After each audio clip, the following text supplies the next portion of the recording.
আসসালামু আলাইকুম, সুপ্রিয় দর্শক, কেমন আছেন সবাই? ওয়ালাইকুম আসসালাম। আশা করি ভালো আছেন। আপনাদের সবাইকে আমন্ত্রণ জানাচ্ছি অফুরান টিভির লাইভ অনুষ্ঠান কবিতা ও কবিদের নিয়ে কাব্যের আসর। সুপ্রিয় দর্শক, অফুরান টিভির নিয়মিত লাইভ অনুষ্ঠান হিসেবে আমরা এই অনুষ্ঠানটিকে যোগ করেছি। মূলত আমরা এই অনুষ্ঠানের মাধ্যমে একজন বিশিষ্ট কবি কিংবা একজন ছড়াকার বা এ ধরনের একজন বিশিষ্ট ব্যক্তিকে আমন্ত্রণ জানাবো এই অনুষ্ঠানের মাধ্যমে। আজকেও তার ব্যতিক্রম নয়। আমাদের মাঝে আজকে অতিথি হিসেবে যিনি উপস্থিত আছেন, তিনি একজন বিশিষ্ট কবি এবং ছড়াকার। আমাদের মাঝে উপস্থিত রয়েছেন জনাব রাজ্জাক দুলাল ভাই। জনাব রাজ্জাক দুলাল ভাই, কেমন আছেন আপনি? আলহামদুলিল্লাহ, আল্লাহর অশেষ রহমতে ভালো আছি। অফুরান টিভিকে ধন্যবাদ যে আমাকে নিয়ে যাত্রা শুরু করবার জন্য।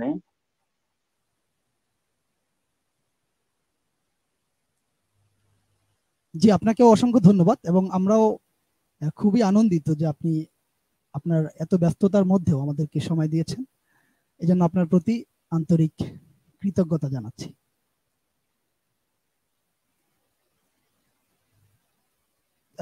এবং স্বাগত জানাচ্ছি হ্যাঁ, আমাদের আমি আজকের অনুষ্ঠানে। জি,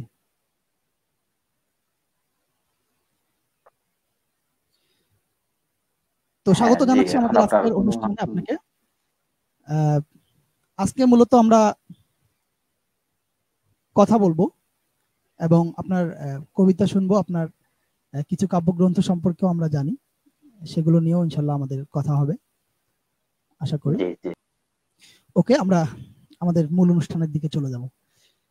তো আমরা মূলত আজকে কথা বলবো আপনাকে নিয়ে, আপনার গ্রন্থ নিয়ে, আর পাশাপাশি জি। অবশ্যই আপনার লেখা অসাধারণ কবিতাগুলো। অসাধারণ এই জন্য বললাম যেহেতু আমি পড়েছি ইতিমধ্যে আপনার বইগুলো এবং ও আমার আচ্ছা খুবই আচ্ছা। অসাধারণ লেগেছে, এই জন্য অসাধারণ বললাম। তো আপনার সেই কবিতাগুলো অবশ্যই আমরা শুনবো আজকে। আমি চেষ্টা করব সর্বোচ্চ ভাবে আপনার কবিতাগুলো যেন আমরা বেশি করে শুনতে পারি আজকে এই লাইভের মাধ্যমে। তো আমরা আজকে প্রথম যে প্রশ্নটা দিয়ে আপনাকে শুরু করতে চাই সেটি খুবই কমন একটি প্রশ্ন। অবশ্যই আমার দর্শক যারা আছে তাদেরও কৌতূহল যে জি আপনার এই লেখালেখির শুরুটা সম্পর্কে আমরা একটু জানতে চাই এবং কার অনুপ্রেরণায় লেখালেখি শুরু করলেন, কিংবা নিজের ইচ্ছায় শুরু করলেন নাকি কার অনুপ্রেরণা পেয়েছিলেন আসলে, এ ব্যাপারে যদি আচ্ছা একটু আচ্ছা আচ্ছা। শুরুতেই বলতেন। জি। হ্যাঁ, আমি ছোট থেকে আমার মায়ের কাছ থেকে ছড়া শুনতাম, ভালো লাগতো। আর ক্লাস ওয়ানে যখন ভর্তি হই তখন থেকে অন্যান্য সাবজেক্টের চেয়ে ওই ছড়া, কবিতা এগুলোর দিকে আমি ধাবিত হতাম বেশি। ছোট থেকে একটা কেমন জানি ভালো লাগতো ছন্দবদ্ধ কথাগুলো। আর মূলত আমার আহ, ভিতরে ভিতরে লেখি, প্রকাশ করিনি। অষ্টম শ্রেণীতে যখন আসি স্কুলে, তখন একটা দেওয়াল পত্রিকা বের হয়। সেখানে প্রথম আমার একটি লেখা দেওয়াল পত্রিকায় প্রকাশ করা হয়। সেই লেখাটির নাম ছিল ভাত দে। সেই সময় ভাত দে একটা সিনেমা চলছিল, বেশ নাম করা। তো সেটা দেখার পর আসলে আমাদের দেশে এক সময় প্রচন্ড অভাব ছিল। সেটাকে আমার মনের ভিতরে একটা দাগ কাটে এবং সেটা নিয়ে একটা লেখা লিখে ফেলি এবং সেটি দেওয়াল পত্রিকায় দিই আমাদের স্কুলের। সেটা ছিল এরকম, দুই একটা লাইন আমি শুধু শোনাবো। জি জি, যে শিওর। ভাত দে মা ভাত দে, ভাতের অভাব, চাই না কো কোরমা, চাই না কাবাব, তুমি যাও পর ঘরে, ভাত বিনে রই পড়ে, দে ভাত বলে ডাকি কতবার, সদা ডাকি আল্লাহ রে, জানমাল সবই তরে, তবে কেন ধুকে মারো বলো পরোয়ার। এটা সেই ক্লাস এইটের লেখা, আচ্ছা, অনেক এটা বড় আপনার তাহলে ছিল। প্রথম লেখা, মানে প্রথম প্রথমেই লেখা। অসাধারণ দিয়ে শুরু। জি, মাশাআল্লাহ, অসাধারণ হ্যাঁ অসাধারণ। আশা করি দর্শকরাও, হ্যাঁ না আমি একাই না, দর্শকরাও খুবই মুগ্ধ হয়েছে, কারণ প্রথম কবিতা এত সুন্দর, প্রথম লেখা, মাশাআল্লাহ, অসাধারণ। উম, এখান থেকেই মূলত আপনার শুরু। হ্যাঁ, আমার কত সাল যাত্রাটা সেখান থেকে শুরু। সেখান থেকে উনিশশো শুরু? আচ্ছা, একাশি সালে। 1981 সাল। মোটামুটি অনেক দিন হচ্ছে তাহলে। জি। হ্যাঁ, প্রায় তো 40 হ্যাঁ, বছরের তারপরে তো কাছাকাছি। বিশেষ কারো কাছে অনুপ্রেরণা পেয়েছিলেন, মানে লেখালেখি যখন শুরু করেন আমরা সাধারণত দেখি হ্যাঁ, যে এটা অনুপ্রেরণাটা মূলত ওই যে বললাম যে আমার মা ছড়া কাটতো, শোনাতো, সেখান থেকেই মূলত অনুপ্রাণিত হই। আর এরই পিছনে আরেকটি কারণ আছে, সেটা হচ্ছে সম্পর্কে আমার মামা হবে আব্দুল বারিক। তো এই বারিক মামার চেহারাটা ছিল কবি নজরুল ইসলামের মতো, তার চুলও রাখতো নজরুল ইসলামের মতো, উনিও একটু আচ্ছা লেখালেখি করতেন। তো সেখান থেকে আমি দেখি যে বারিক মামাকে তখন স্কুলের ইয়েরা, ছাত্রছাত্রীরা এবং স্যারেরা কবি কবি বলে ডাকতো। আমার এটা ভালো আচ্ছা লাগতো যে আচ্ছা কি করলে আচ্ছা কবি হওয়া যায়। এই আমি তখন চলে আসি আর কি আচ্ছা, অসাধারণ, লেখালেখিতে। খুবই ইন্টারেস্টিং। আপনার এই অনুপ্রেরণার জায়গাটাও খুবই ইন্টারেস্টিং। আচ্ছা, তো আমরা ইতিমধ্যে জেনেছি, আমি একটু দর্শকদের দেখাতে চাই যে আপনার প্রথম যে কাব্যগ্রন্থটি সেটি আমার হাতে আছে এই মুহূর্তে। একটু দর্শকরা নিশ্চয়ই দেখতে পাচ্ছেন ফ্রন্ট সাইডটা। আচ্ছা, এটি হচ্ছে অন্ধ জোনাকি, প্রকাশিত 2019 সম্ভবত, তাই না? হ্যাঁ, 2019 সালে। 2019, হ্যাঁ, পেজে সেটাই লেখা আছে প্রকাশকাল। তো এই অন্ধ জোনাকি নামটা কিন্তু খুবই ইন্টারেস্টিং, মানে শুনেই একটু জানতে ইচ্ছে করছে আসলে আপনি নামকরণটা কিভাবে করলেন, কি চিন্তা করেন? আচ্ছা আচ্ছা। আচ্ছা, হ্যাঁ। আসলে এক কথায় আমি বলি যে এই লেখালেখি যখন আমার ক্লাস এইটে শুরু হয়, সেখান থেকে ইন্টার পর্যন্ত এটা আমার লেখালেখি ছিল। এরপর রাজনৈতিক কারণে, তারপর সাংসারিক কারণে, এবং বাবার একমাত্র ছেলে হওয়ার কারণে, পড়ালেখার চাপের কারণে, সব মিলিয়ে আমি দীর্ঘ 23 থেকে 24 বছর লেখালেখি করতাম না। জি এরপর জি। কবি সায়েদ সাফায়েত এবং চালচিত্রের সম্পাদক কথা সাহিত্যিক রাজা শহীদুল আসলাম দুই জি জি। হাজার সতেরো সালের শেষের দিকে তাদের সংস্পর্শে আসলে পরে তারা আবারও লেখালেখি শুরু করতে বলেন। তো আমি বলছি আমার পক্ষে সম্ভব না, তো হ্যাঁ সম্ভব সম্ভব, এইভাবে একটা প্রেরণা দিতেন। এরই চিন্তাধারা করে সেই 2017 সালের শেষের দিকে কয়েকটি কবিতা, 18তে কয়েকটি কবিতা, আর পূর্বের কিছু কবিতা নিয়ে এই অন্ধ জোনাকি বইটি 2019 সালে 21শে গ্রন্থমেলায় আমাদের ওয়ার্কার্স পার্টির সম্মানিত সভাপতি রাশেদ খান মেনন এই বইটির মোড়ক উন্মোচন করেন। তো আচ্ছা আচ্ছা আচ্ছা। এই বইটির নামকরণ সম্পর্কে জানতে চাওয়া হয়েছে। আসলে এটা একটা স্বাভাবিক কারণেই আসে যে জোনাকি তো আলো ছড়ায়, কিন্তু অন্ধ জোনাকি কেন দেওয়া হলো। অন্ধ জোনাকি, জি, আসলে কৌতূহল। কবিদের, হ্যাঁ কবিদের ভিতরে একটা বিষয় দেখা যায় যে কবিরা তো সরল মনা বেশি হয়, উদার বেশি হয়। অর্থের প্রাচুর্য তাদের কিন্তু তেমন একটা থাকে না, আর অর্থের প্রতি মোহও থাকে না। এই জন্য কবিদের কখনো কখনো বেশ কষ্ট যায়, একটা অন্ধকার জগতের ভিতরে প্রবেশ করে যায়। তো জোনাকি আসলে জীবন, যাদেরই জীবন আছে তাদেরই কিন্তু প্রতি বন্ধকতা কিছুটা আছে, এবং একটা মানুষই শুধুমাত্র দৃষ্টি প্রতিবন্ধী হয় না, সমস্ত জীবই দৃষ্টি প্রতিবন্ধী হয়। তার মধ্যে একটা জোনাকি যদি দৃষ্টি প্রতিবন্ধী হয়, সে নিজে তো আর আলো দেখতে পারে না, কিন্তু তারপরে সে আলো বিলিয়েই চলে। হ্যাঁ, সে কিন্তু অন্যের জন্য আলোটি বিলায়। এরকম একজন কবি, তার প্রতিকূলতা যতই থাক না কেন, তার লেখনী, তার কবিতা এই ক্ষেত্রে উদারতাই থাকে, কার্পণ্যতা থাকে না। সে তার দৈন্যতাকে কখনো দর্শকের সামনে প্রকাশ করতে চায় না। এই জন্য আমি অন্ধজনাকে নামটি রেখেছি বইটির। এবং কবি সায়েদ সাফায়েত, আমার একটি বৈশাখ নামের কবিতা আছে, সেখানে অন্ধজনাকি শব্দটি আছে। তিনি বলেছেন এই এই নামটি আমার কাছে ভালো লেগেছে, অন্ধজনাকি শব্দটি, তো এটা নামকরণ করা যায়। এই দুই এমএলএ আর কি। আচ্ছা, খুবই অসাধারণ কথা শোনালেন, বিশেষ করে জোনাকির যে বৈশিষ্ট্যের কথা বললেন।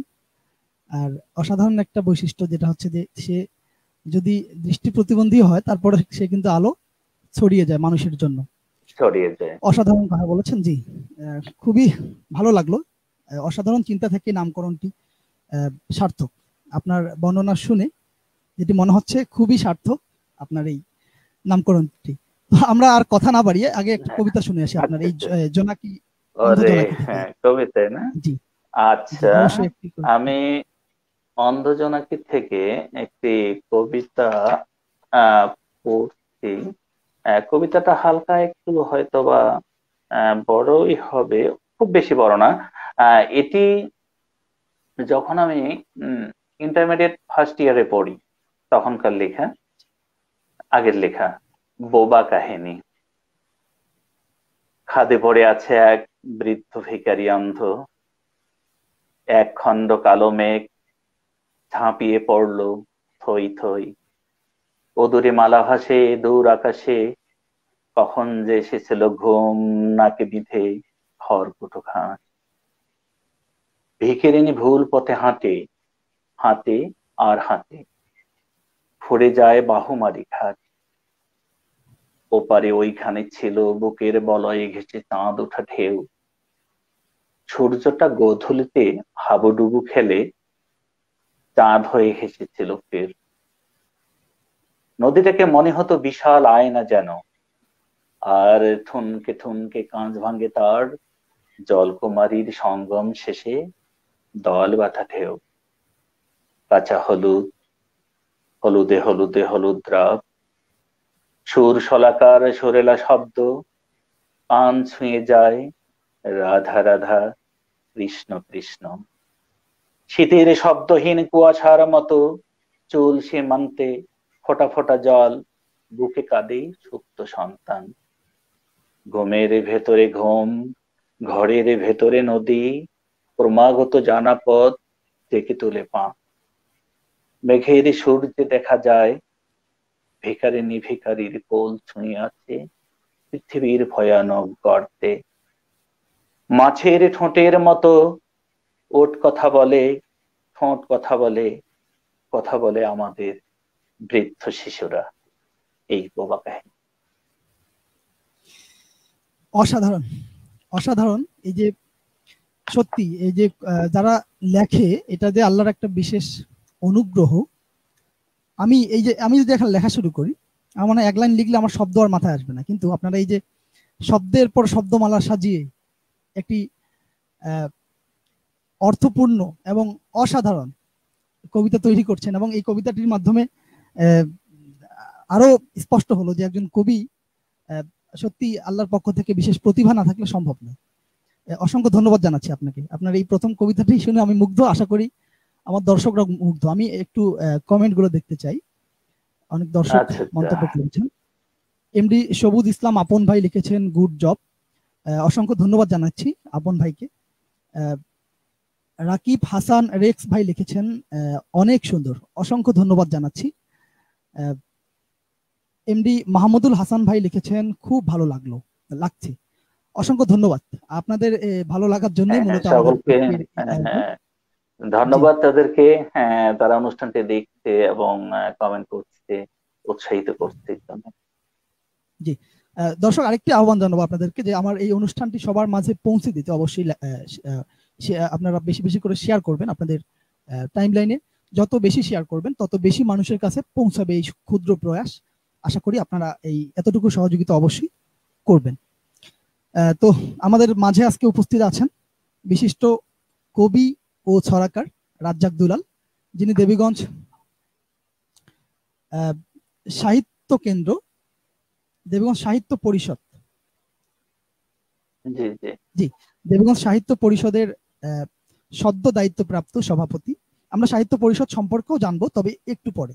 তার আগে আমরা আরেকটু জানতে চাই যে আমরা ইতিমধ্যে জানতে পেরেছি যে আপনার আরেকটি ছড়া গ্রন্থ, যেটির নাম হচ্ছে বঙ্গবন্ধু আমার দেশ শিরোনামের যে গ্রন্থটি আপনার, এটি সম্পর্কে আমরা জানতে পেরেছি যে 2020 সালে এটির মোড়ক উন্মোচন করেন আমাদের মাননীয় রেলমন্ত্রী জনাব অ্যাডভোকেট নুরুল ইসলাম সুজন মহোদয়। জি, আমরা এটি শুনেছি, জানতে পেরেছি এবং দেখেছিও আপনি ফেসবুকের মাধ্যমে।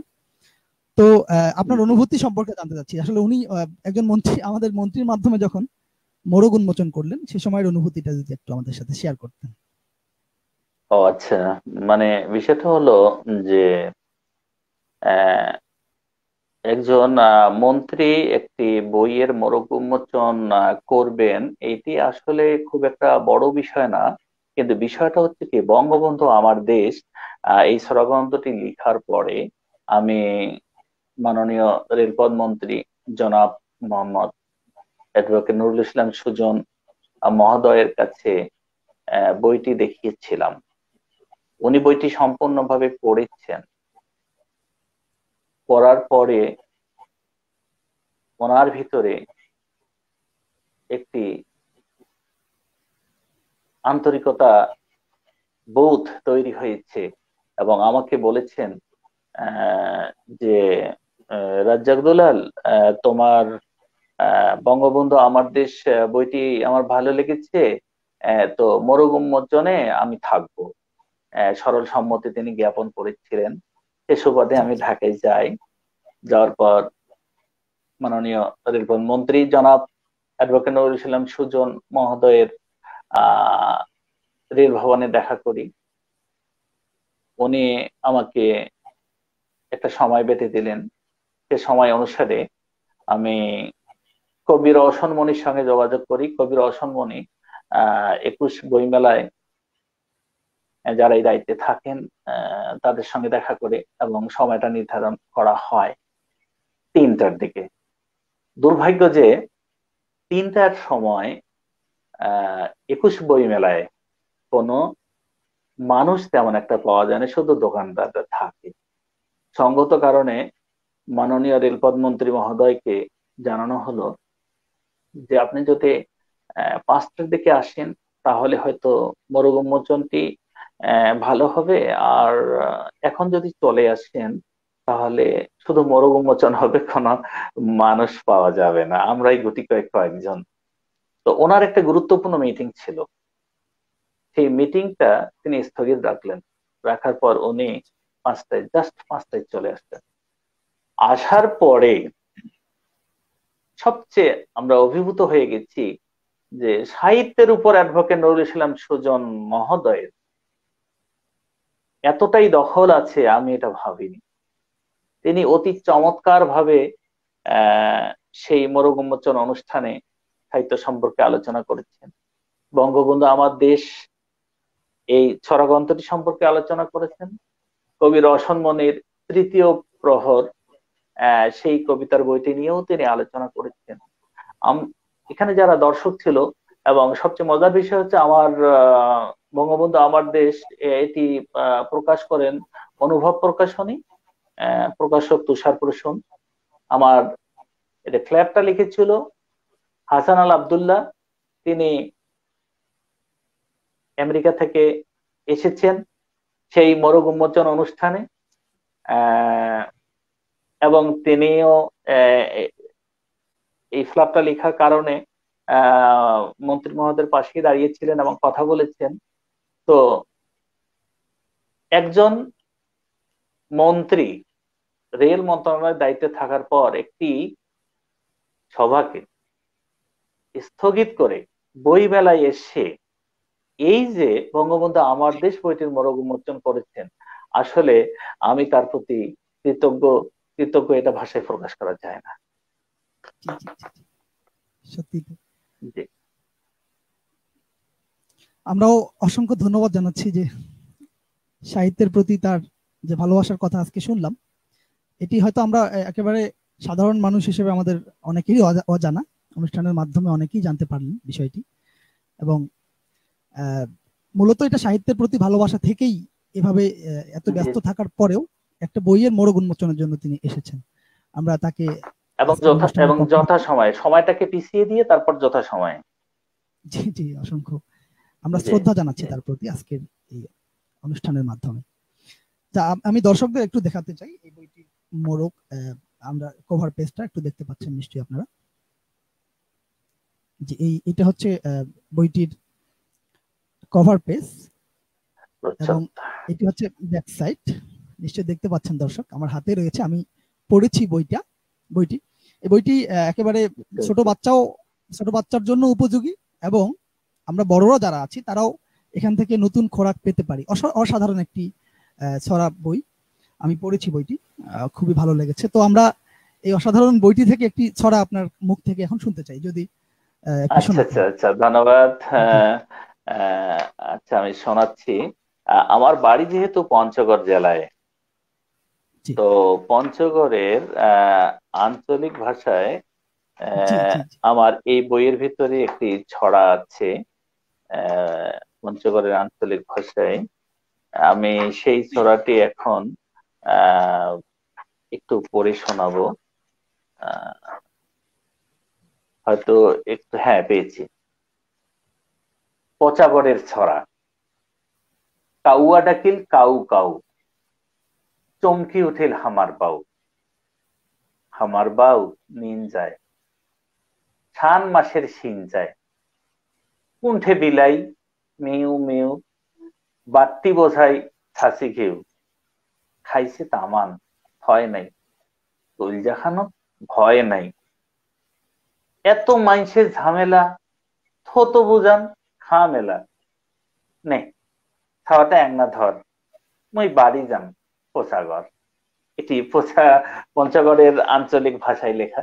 আঞ্চলিক ভাষা পঞ্চগড়। জি, আমি খুবই অভিভূত, এবং স্পেশালি আমার পক্ষ থেকেও ধন্যবাদ জানাচ্ছি যে আমি পঞ্চগড়ের একজন বাসিন্দা হিসেবে এই যে আমার ভাষাকে আপনি সাহিত্যে স্থান দিয়েছেন, এটি যেমন একটি আমাদের জন্য গর্বের বিষয়। আরেকটি হচ্ছে যে আসলে আমাদের আঞ্চলিক যে ভাষাটা, এটি এইভাবে কিন্তু সাহিত্যের মাধ্যমে, কবিতার মাধ্যমে আমরা কিন্তু সবার সামনে তুলে ধরতে পারি। আমাদের পঞ্চগড়ের যে অসাধারণ আঞ্চলিক ভাষা, এটি তুলে ধরতে পারি। এবং আপনার এই কবিতার যে মেসেজ ছিল সেটিও অসাধারণ ছিল। আপনাকে অসংখ্য ধন্যবাদ জানাচ্ছি। এবং এই পচাগড়ের ছড়া, এই কবিতাটি আঞ্চলিক ভাষায় যেটা লিখেছি, এটা আমি অনেক আগে লিখেছি, সেটা এসএসসি পাশ করার পরপরই। তো এটা নিয়ে সদ্য প্রয়াত দুলাল রায়, লোক সংস্কৃতি গবেষক, সংগ্রাহক, এবং তিনি কবি। তো এই দুলাল রায় এই ছড়াটির উপরে ব্যাপক একটা আলোচনা করেছিলেন। খুব চমৎকার লিখেছিল তার এই আলোচনা। তো স্বর্গীয় দুলাল রায়ের প্রতিও আমি কৃতজ্ঞতা জ্ঞাপন করছি। জি, আমরা অনুষ্ঠানের মাধ্যমে তার প্রতি কৃতজ্ঞতা জানাচ্ছি এবং ধন্যবাদ জানাচ্ছি।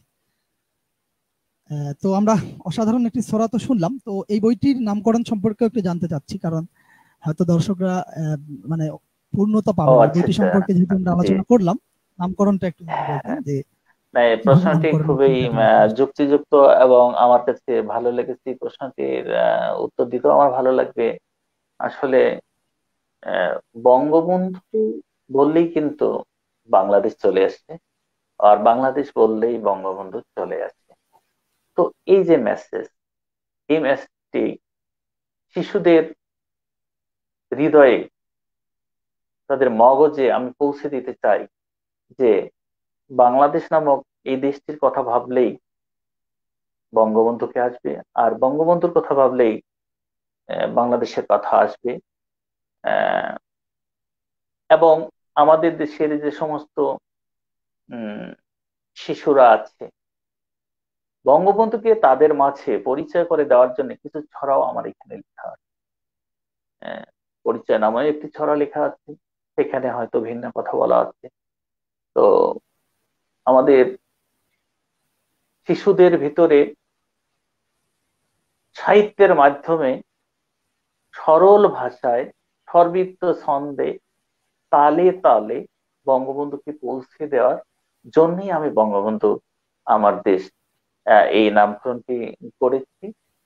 আর যদিও আমি এই বইটি উৎসর্গ করেছি আমার সহধর্মিণীকে, উৎসর্গে লিখেছি উম্মে হানি সমাপ্তি, যার প্রেরণায় শুধু সাহিত্য নয় সংসার হয়ে ওঠে কাব্যময়। তো মূলত এই বইটি আমি মুজিব বর্ষকে সামনে রেখেই রচনা করেছি। এবং 2020-এর 21শে বইমেলায় অ্যাডভোকেট জনাব মোহাম্মদ নুরুল ইসলাম সুজনের মাধ্যমে মোড়ক উন্মোচন সম্পন্ন হয়েছিল। তো এই বইটির নামকরণ সম্পর্কে যে কথাটি আসলে সকলের কাছে একটু এই প্রশ্নটি আমার কাছে আসছে, সেটা আমি জানিয়ে দিলাম। জি জি, অসংখ্য ধন্যবাদ। আসলে এই যে মুজিব বর্ষ উপলক্ষে হ্যাঁ, মানে সময় শতবর্ষ। এবং জি সময় এবং বিষয়ের সাথে খুবই প্রাসঙ্গিক, এবং আপনার হ্যাঁ, নামকরণটিও প্রাসঙ্গিক। সার্থক বলে আমি মনে করি। জি, আমি সার্থক বলে মনে করি। অসাধারণ। আমরা এই অনুষ্ঠানের মাধ্যমে জাতির জনক বঙ্গবন্ধু শেখ মুজিবুর রহমানের আত্মার মাগফিরাত কামনা করছি। জি, এবং তার প্রতি বিনম্র শ্রদ্ধা জানাচ্ছি। আচ্ছা, তো আমরা এই বইটি থেকে আরেকটি ছড়া শুনতে চাই। আসলে আপনার অনেক তাই? ছড়াই আমি দেখছি, আমি পড়েছি। জি, আচ্ছা। যদি তো আহ, এটা জাতির পিতার ভাষণ নামে একটি ছড়া এখানে আছে। যেহেতু এটা বিজয়ের মাস, বিজয়ের মাস উপলক্ষে একটি এই বই থেকেই ছড়া পাঠ করছি। জাতির পিতার ভাষণ। বঙ্গবন্ধুর ভাষণ শুনে লোম খাড়া হয় গায়ের, বাবা এবং মায়ের। তখন আমার বয়স ছিল 12। খান সেনাদের চেঁচিয়ে বলি, বাংলা এবার ছাড়ো। বাবা মাকে পায়নি খুঁজে যুদ্ধে যাবার পর, কানের ভিতর আসছে আওয়াজ, বাংলা স্বাধীন কর। বাবার ছিল মস্ত বাঁশের লাঠি, শক্ত হাতে ধরি। এক রাজাকার সামনে ছিল, মাথায় আঘাত করি। দেশ স্বাধীনের খবর এলো, মা বাবা নেই ঘরে। জাতির পিতার ভাষণ আমায় দারুণ আদর করে। এই ছিল জাতির পিতার ভাষণ নিয়ে একটি ছড়া। এখানে জি, খুবই মুক্তিযুদ্ধের প্রেক্ষাপটটাও তুলে ধরেছি, এবং শৈশব স্মৃতিটাও এখানে উল্লেখ করেছি। খুবই অসাধারণ। এবং আমি কবিতাগুলো পড়েছি, এবং আপনারা যদি পড়েন তাহলে অনেকে বুঝতে পারবেন। যারা পড়েননি এখনো, ইতিমধ্যে যারা পড়েছেন তাদেরকে ধন্যবাদ জানাচ্ছি। যারা এই বইটির ছড়াগুলো পড়েননি এখনো, আপনাদেরকে অনুরোধ করব অবশ্যই বইটি সংগ্রহ করে পড়বেন। সত্যি এই বইয়ের লেখাতে যে কথাগুলো আপনি যখন পড়বেন আপনার সামনে ছবি ভেসে উঠবে। আসলে একেবারে বিমূর্ত জিনিসগুলো মূর্ত হয়ে উঠবে হ্যাঁ, অনেকটা। জি, সেই প্রয়াস এই যে চালিয়েছেন চমৎকার আমাদের। একটি কথা, এই যে চমৎকার একটি কথা আপনি বললেন, সেটি হলো এই বইটি পড়লে এর ছবি ভেসে আসবে। আসলে শব্দচয়ন এবং চিত্রকল্প এই দুটি হ্যাঁ হ্যাঁ, না আমি থাকলে ছড়া কিংবা সাহিত্য এটা আসলে হয়ে সার্থক ওঠে হয়, না। রাইট, হয়ে হ্যাঁ, ওঠে না, রাইট। হয়ে ওঠে না। পাঠক প্রিয়তা পায় না। জি জি জি, খুবই অসাধারণ ছিল আপনার এই ছড়াটি।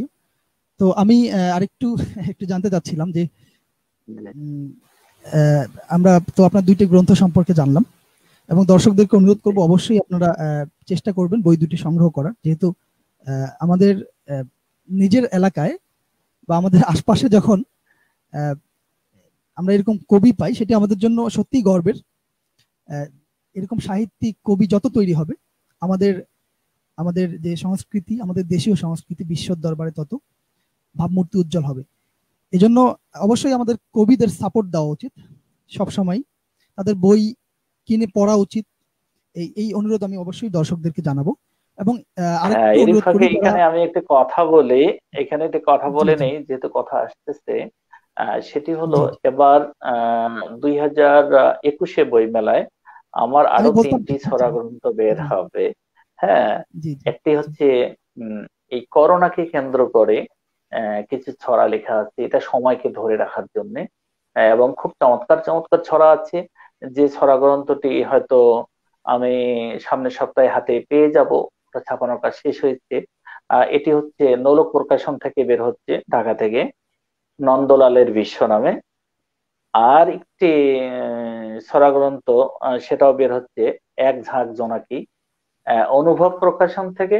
তুষার প্রসূন উনি প্রকাশ করছেন। এবং খুব দরদ দিয়ে প্রকাশ করছেন বলা চলবে। বঙ্গবন্ধু আমার দেশ, সেখান থেকে আমি করেছি। আহ, আরেকটি বই, সেটা হচ্ছে বেহুলা বাংলা প্রকাশনা, ঢাকা থেকে, যেটা কেন রে তুই, এটি হচ্ছে রাজনৈতিক একটি ছড়া বই। তো আমি আচ্ছা আচ্ছা। মূলত এই করোনা কালীন মানুষের যে অবস্থাটা গেছে, আজ থেকে 100 বছর পর, 50 বছর পর, আসলে এই করোনাটার প্রভাবটা কিরকম ছিল, আমরা করোনাকে কিভাবে দেখেছি, আমাদের সামনে কিভাবে মানুষ মরে গেছে, ডাক্তাররা কেন ভয়ে প্রথমে থেকে পিছিয়ে ছিল, এই সমস্ত বিষয় আশয়গুলো অত্যন্ত সহজ সরল ভাষায় আমি উপস্থাপন করার চেষ্টা করেছি। নন্দলালের বিশ্ব, আমরা ছোটকালে একটি কবিতা পড়েছিলাম, যে নন্দলাল ঘরের ভিতর থেকেই কিন্তু দেশকে ভালোবাসতে চায়, বাইরে আসতে চায় না, কারণ আচ্ছা, বাইরে আসলে পরে হয়তো গাড়ি চাপায় মরতে বিপদ। পারে, বজ্রপাতে মরতে পারে, কিন্তু সে দেশকে ভীষণ ভালোবাসে।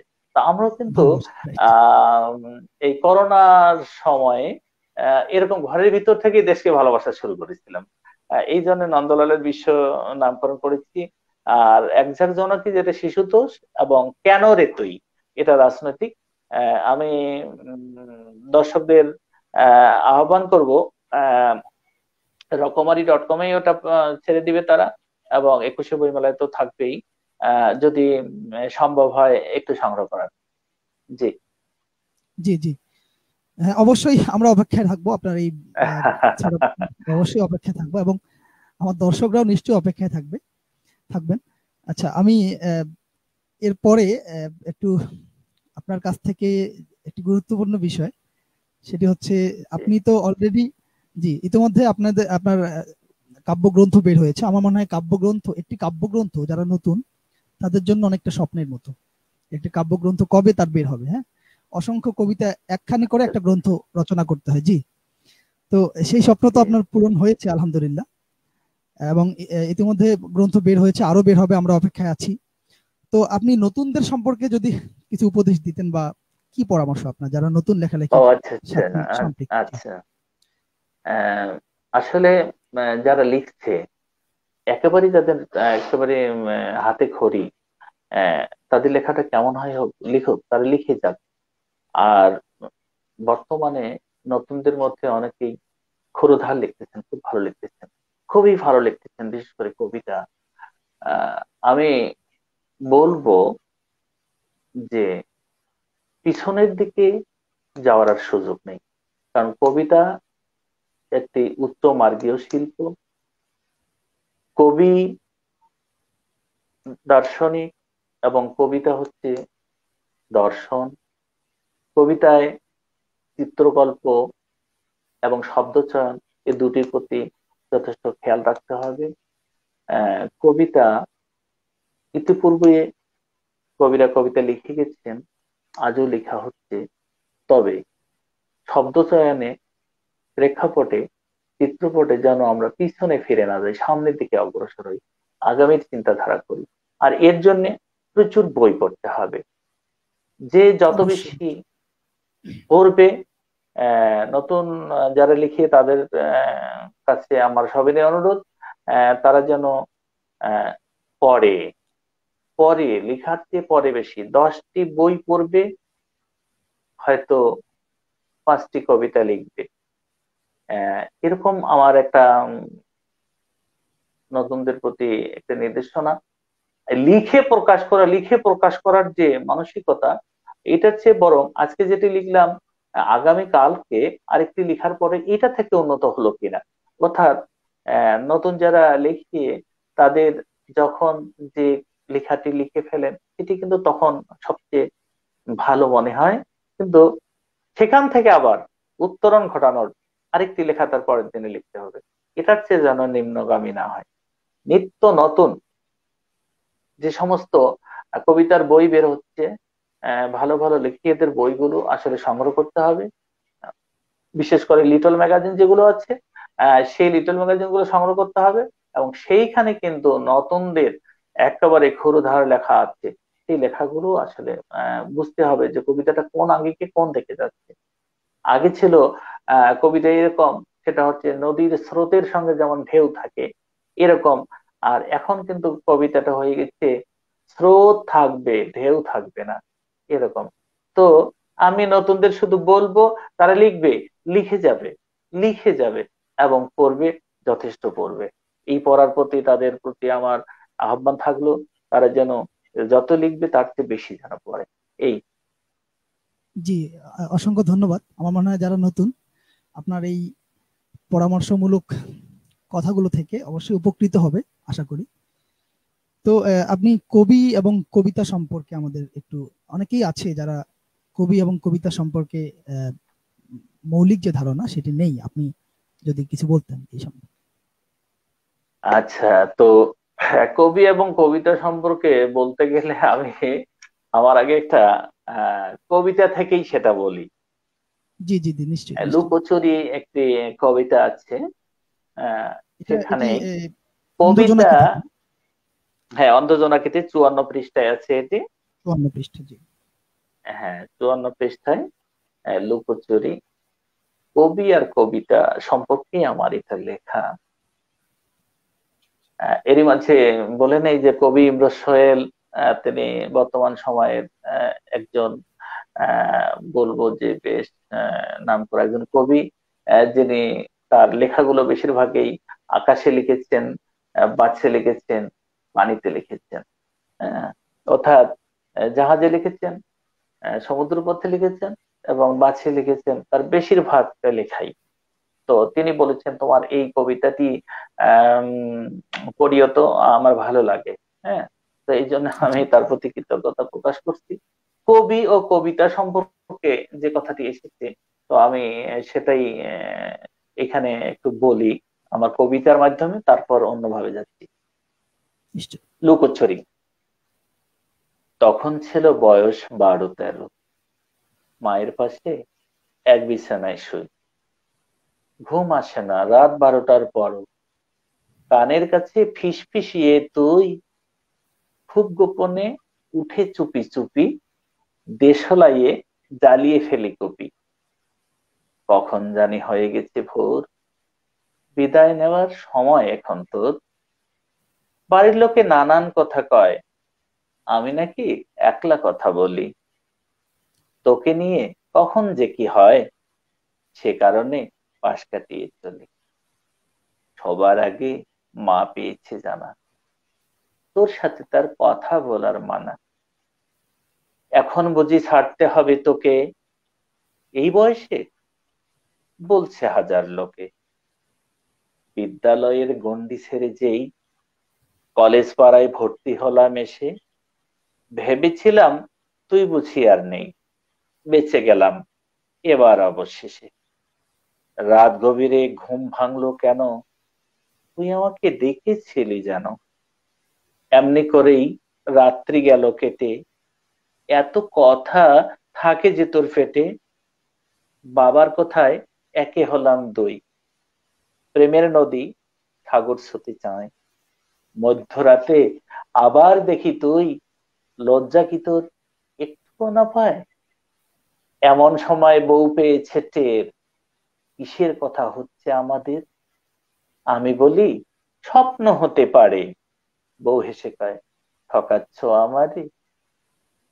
এখন আমার বয়স 80 পার, চোখ দেখে না, শক্তি গায়ে নেই। পারিস যদি একটু দিতে ছাড়, পুরো সময় আপন জনে দেই। অভিমানে দুঃখ পেলি বুঝি, জ্যোৎস্না রাতে তোকেই কেবল খুঁজি। দীর্ঘশ্বাসের যে কটা দিন বাকি, জানালা খুলে দরজা খুলে থাকি। এটা কবি এবং কবিতার উপরেই এই লেখাটি আমার। তবে তারপরে একটি কথা বলবো, সেটা হচ্ছে জি, নিশ্চয়ই। আসলে কবি এবং কবিতার উপরে অনেক সংজ্ঞা আছে। তো আমার ইয়েতে মনে হয় আহ, কবি যা লিখেন তাই কবিতা, আর জি কবিতা যিনি লিখেন তিনি কবি। জি জি, এটি যদিও, সাধারণ ধারণা। হ্যাঁ, এটা একটা সাধারণ কথা, যদিও আহ দার্শনিক এরিস্টটল বলেছিলেন যে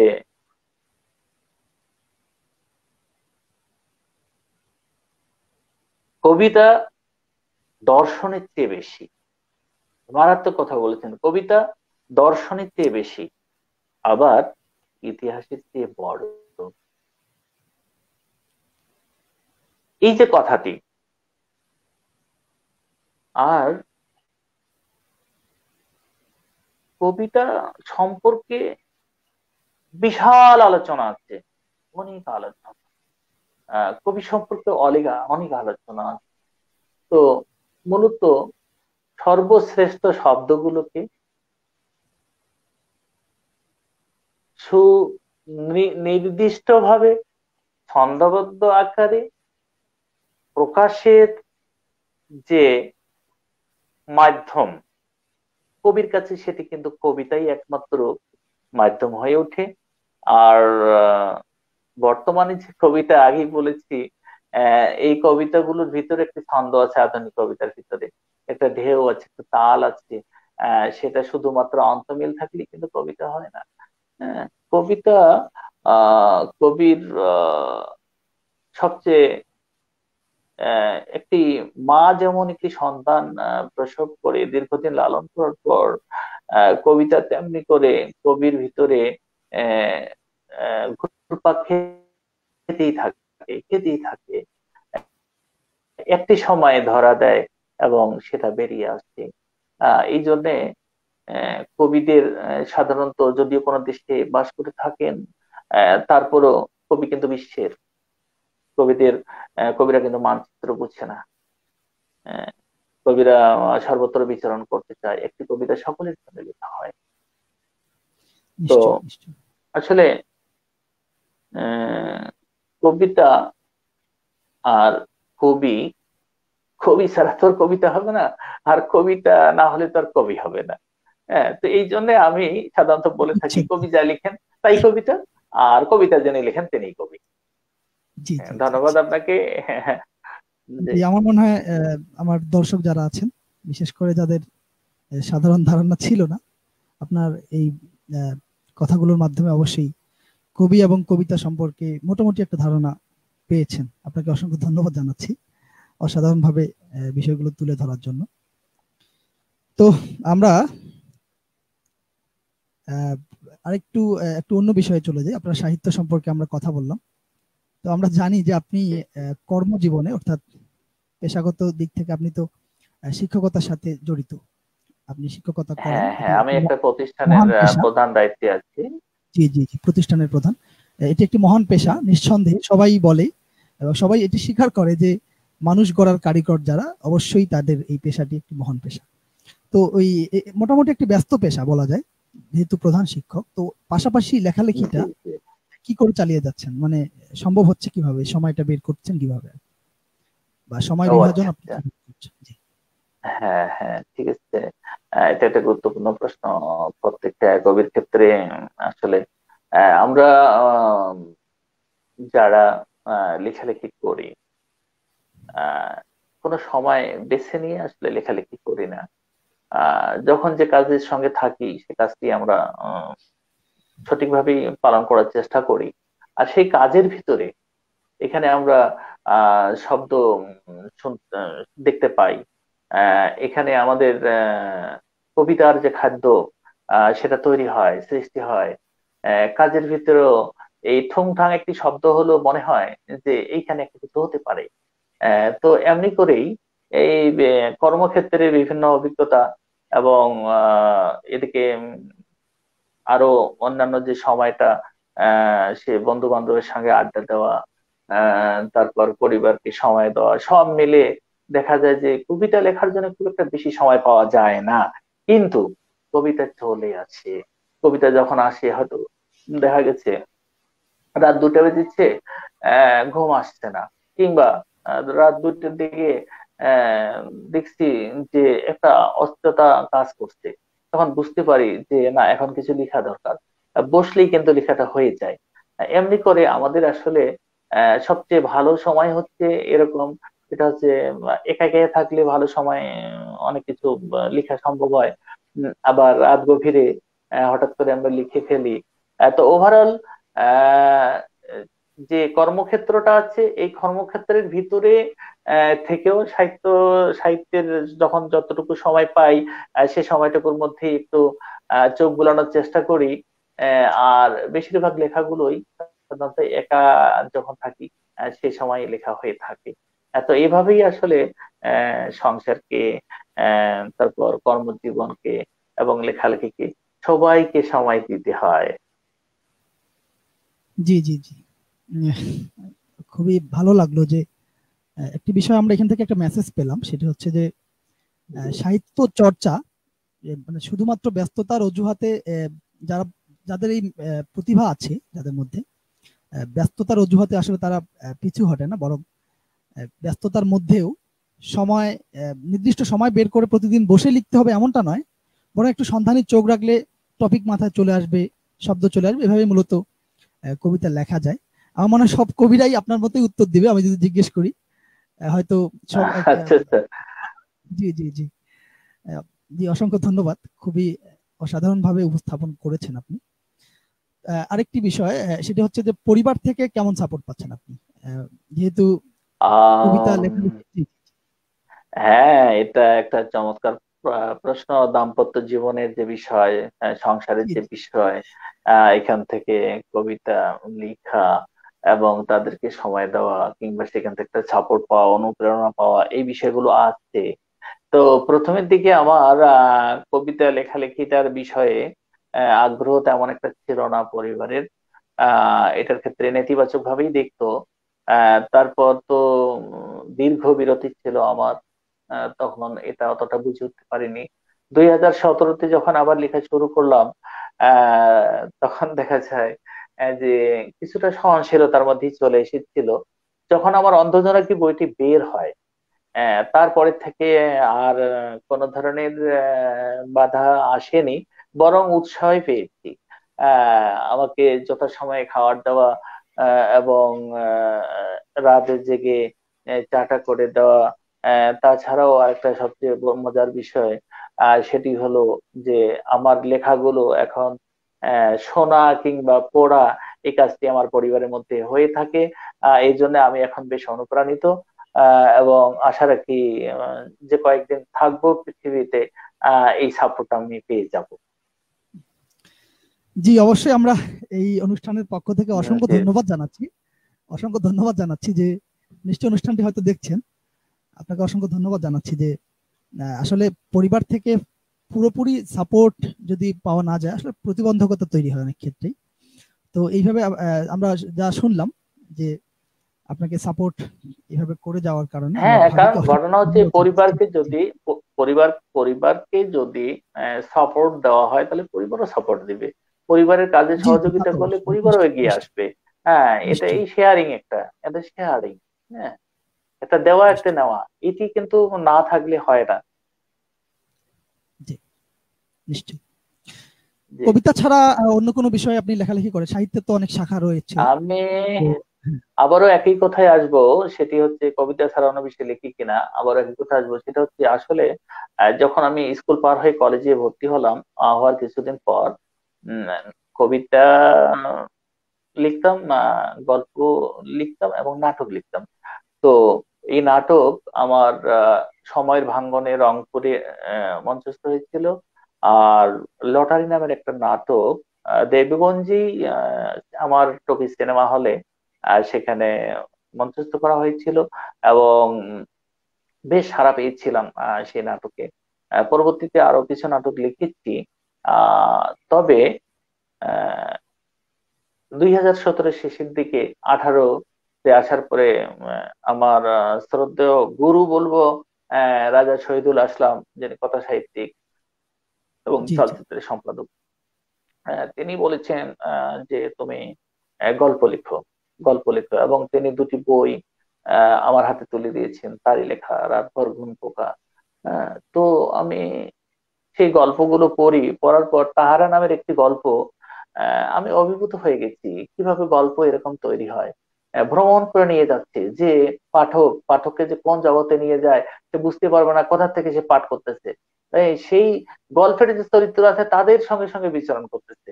আহ, তো উনি যখন আমাকে প্রেরণা দিলেন যে দেখো, তোমার দ্বারা কিন্তু সম্ভব, তোমার অনেক জানা আছে, তোমার অনেক প্রেক্ষাপট আছে, তুমি লিখো তো। তারপর আমি গল্প লেখা শুরু করি। তো গল্প ওনার চালচিত্রে একটা লিখেই ওটা প্রথমটাই প্রকাশ করলেন। আহ, এরপরে আবারও গল্প লিখলাম, 5টি গল্প মিলে একটি গল্প তাকে দিয়েছি। আবারও নতুন করে কিছু গল্প লিখেছি। তো আমার এখন চিন্তাধারা হচ্ছে যে আসলে গল্পটা কবিতা এবং ছড়ার মতো সমান তালে আমার নিয়ে যাওয়া। জি।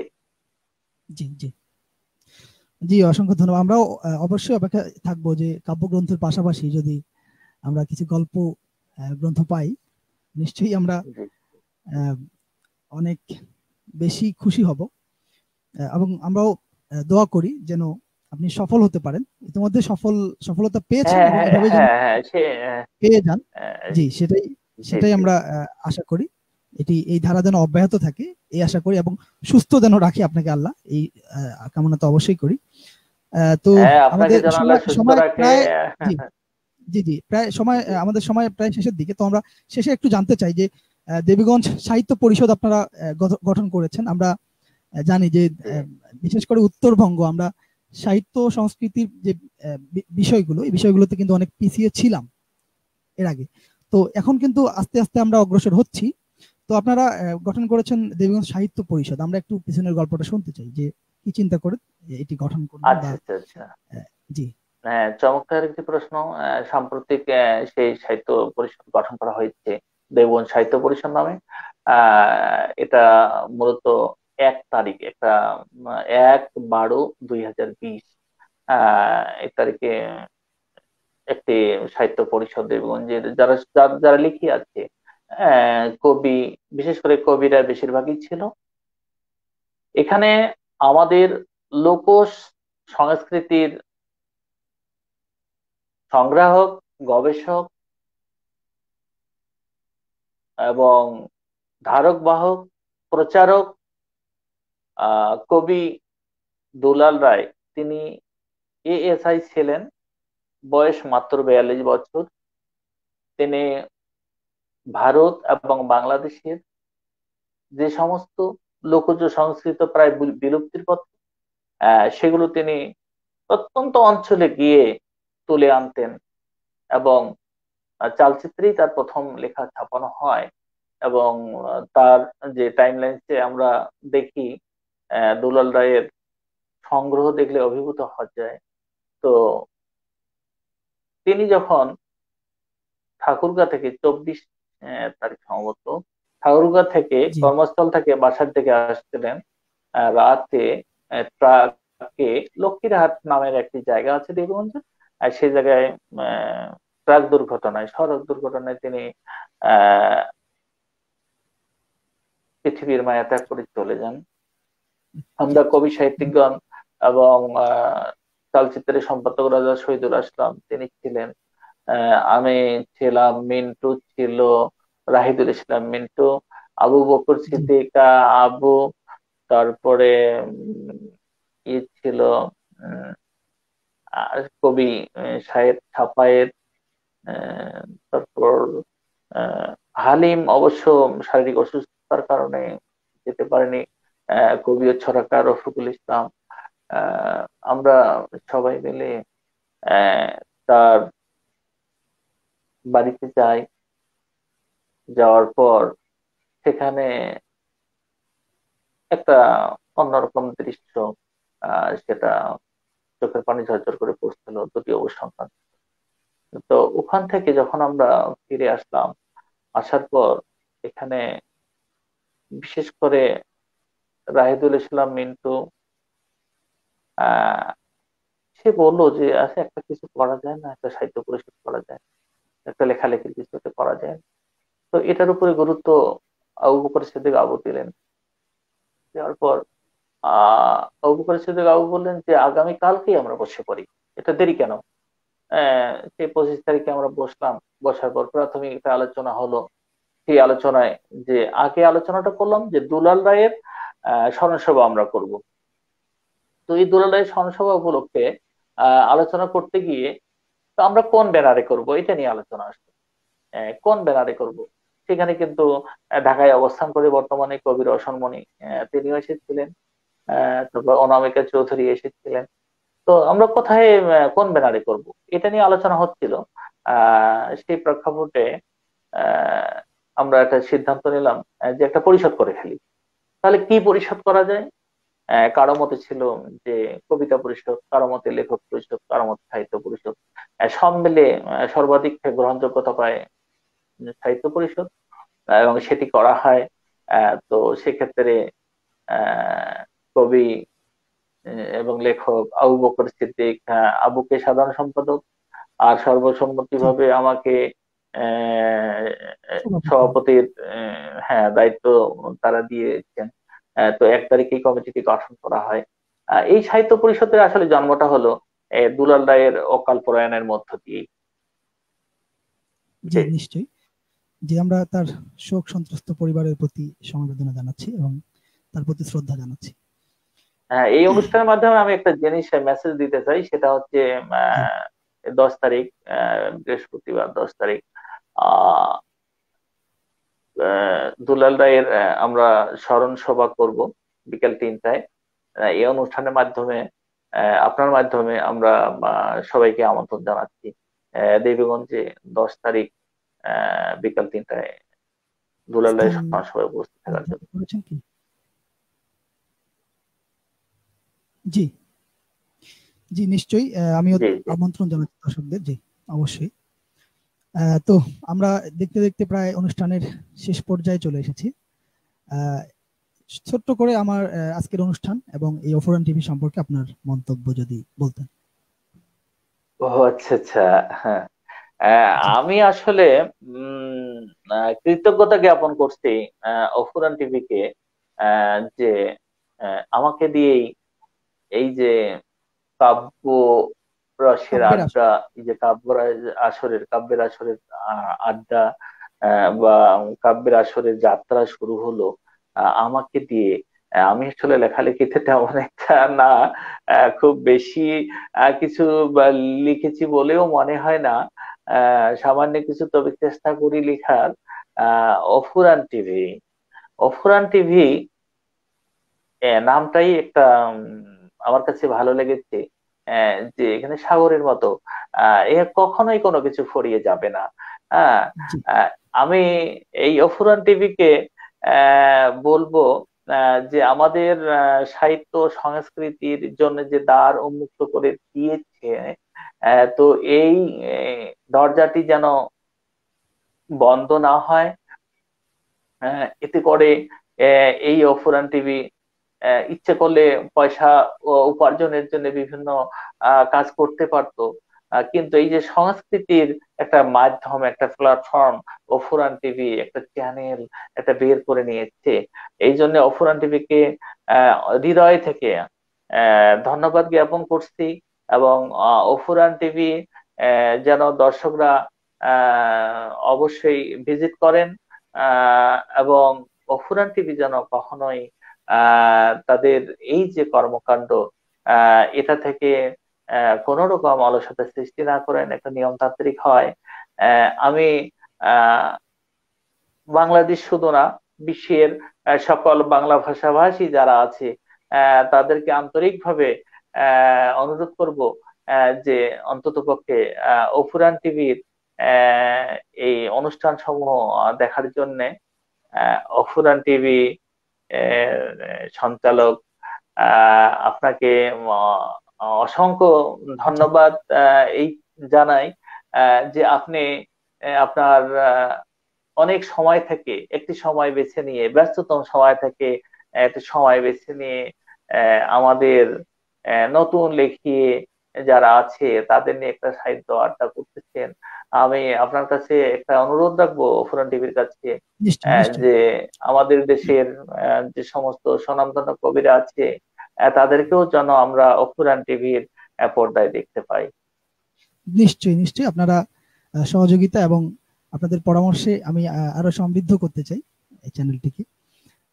অসংখ্য ধন্যবাদ জানাচ্ছি। আপনার এই মূল্যবান মন্তব্য পেয়ে আপনার প্রতি আন্তরিক কৃতজ্ঞতা এবং ধন্যবাদ জানাচ্ছি। এবং আপনি যে এই মূল্যবান সময় ব্যয় করে আমাদের সাথে সময় দিয়েছেন, এই জন্য আপনাকে অসংখ্য ধন্যবাদ জানাচ্ছি। অসংখ্য ধন্যবাদ জানাচ্ছি। এবং হ্যাঁ, আপনাকে দর্শককে শেষে বলবো। ধন্যবাদ। হ্যাঁ, জি, জি, দর্শককে অসংখ্য। ধন্যবাদ, সঞ্চালককে ধন্যবাদ, অফুরান টিভিকে ধন্যবাদ। এবং যারা কমেন্ট করেছেন তাদেরকে অসংখ্য ধন্যবাদ। সকলের সুস্বাস্থ্য কামনা করে আপনারা সবাই, করোনার দ্বিতীয় ঢেউ চলছে, আপনারা মাস্ক ব্যবহার করবেন এবং মাস্ক ব্যবহার করে বাড়ি চলাচল করবেন। যতটুকু সম্ভব হাত পরিষ্কার করে সাবান দিয়ে হাত ধুয়ে তারপর মুখে দিবেন, চোখে দিবেন। এই আহ্বানটুকু আমি রেখে অফুরান টিভিকে আবারও ধন্যবাদ জ্ঞাপন করছি। জি, অসংখ্য ধন্যবাদ জানাচ্ছি, আবারও ধন্যবাদ জানাচ্ছি এবং কৃতজ্ঞতা জানাচ্ছি। আমাদের সময় একেবারেই শেষ হয়ে গেছে। আমরা এখনই অনুষ্ঠান শেষ করব। আমরা শেষে আপনার লেখা একটি কবিতা শুনতে শুনতে অনুষ্ঠান শেষ করতে চাই। তার আগে দর্শকদের কাছ থেকে একটু বিদায় নিয়ে আসতে চাই। জি, সুপ্রিয় দর্শক, আপনারা এতক্ষণ দেখছিলেন কবিতা ও কবিদের নিয়ে অফুরান টিভির এটি নিয়মিত আয়োজন হতে যাচ্ছে কাব্যের আসর। আজকে প্রথম পর্ব। আমাদের সাথে এতক্ষণ যুক্ত ছিলেন বিশিষ্ট কবি এবং ছড়াকার জনাব রাজ্জাক দুলাল ভাই। আমরা এতক্ষণ তাকে আমাদের অনুষ্ঠানে পেয়ে আন্তরিক কৃতজ্ঞতা প্রকাশ করছি। আমাদের আরো লাইভ অনুষ্ঠান গানে আড্ডায় কিছুক্ষণ, ইসলামিক গানের অনুষ্ঠান সাপ্তাহিক প্রতি শুক্রবার রাত 9টায় অনুষ্ঠিত হয়।